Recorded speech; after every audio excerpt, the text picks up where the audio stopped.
Eggy no handshake. পাওয়ার প্লেতে পাকিস্তানের সংগ্রহ ১ উইকেট হারিয়ে ৫৫ রান। ফারহানের ৫০, ৫৮ রানে বিদায় ওপেনার ফারহান।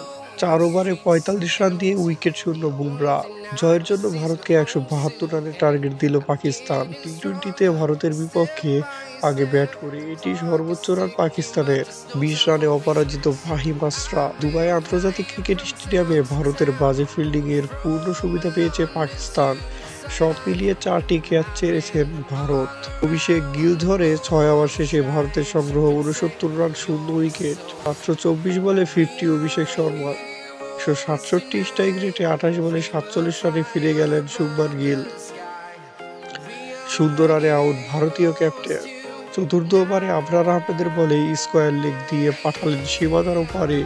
২১ অঙ্কে তিনি গড়ে ফেললেন বিশ্ব রেকর্ড। পাকিস্তানের বিপক্ষে ৭৪ রান করে ফিরলেন অভিষেক শর্মা। নতুন ছক্কার রাজা অভিষেক শর্মা। ফিউয়েস্ট বল টু 56 পারে সবচেয়ে কম বল খেলে সর্বোচ্চ ছক্কা হাঁকানোর তালিকায় টি-টোয়েন্টিতে অভিষেক শর্মা। ২৬ রানে ২ উইকেট নিলেন হারিস রৌফ।